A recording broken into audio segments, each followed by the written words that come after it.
हात भिजाएर काँचो माटो हातमा लिएर सुन्नुभयो, त्यसपछि देश बनाउँछु भन्ने उहाँ लाग्नुभयो कि अब कृषिबाट उत्पादनबाट मात्रै हामी देश बन्छ।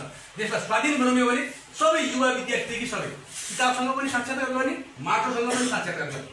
तपाईँ जति धेरै तपाईँ खेतमा चाहिँ साक्षात्कार गर्नुहुन्छ त्यति तपाईँ ग्रेभिटी बन्ने हो क्या। अब किनभने उत्पादन हुने भयो, उत्पादन भएपछि पैसा कमाउनु हो, पैसा कमाएपछि कसैको मुख ताक्नु परेन नि त, जागिर खानु परेन नि। किन जागिर अर्काको दास हो जागिर? त ज्ञान लिएर हामी खेतमा चाहिँ साक्षात्कार गरौँ न, कसैसँग मागेर खानु पर्दैन, कसैको त इसारामा चल्नु पनि पर्दैन, आफै धनी भइन्छ नि त।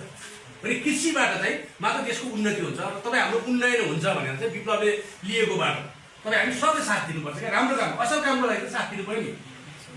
त्यसले असलहरू चिन्नुहोस्, खराब चिन्नुहोस् भन्ने कारण त्यो हो। देशका असल नेता चिन्नुहोस्, खराब नेता चिन्नुहोस्, पूर्वाग्रही नहुनुहोस्, एकदम राम्रोसँग हेर्नुहोस्। कसरी हेर्ने? 360 डिग्री गरेर यसरी। को नेता खेतमा गएर काम गरिरहेछ, अनि को नेताले भ्रष्टाचार गरिरहेछ, को नेता दिनमा आलु उत्पादन गरिरहेछ, को नेता ठगेर जेलमा छ, कसले के गरिरहेछ, कसले के गरिरहेछ, कसले विज्ञानमा समातिरहेछ, कसले पानी पऱ्यो भने भगवान्ले गरे हुन्छ, भगवान्ले गरे हो त, विज्ञानले गरे भने। माथि कालो बादल भयो भने त इलेक्ट्रोन, नेगेटिभ इलेक्ट्रोन र पोजिटिभ इलेक्ट्रोन एकदम फाइट गर्छन् त्यहाँ। कालो बादल देख्नु भएको छ नि, एकदम फाइट गर्छन्। कालो बादल भनेको त ढिस्को हुन्छ क्या, त्यहाँ बरफ जम्या हुन्छ, एकदम बरफ जम्या। जब यी दुईवटा फाइट गर्छ नि त ढिस्का ढिस्का तल त यो असिना हुन्छ। असिना यसरी पऱ्यो भने भगवान्ले गरे त, विज्ञानले गरे भने यो असिनाको रूपमा आउँछ नि त, यो बरफ तोडेर।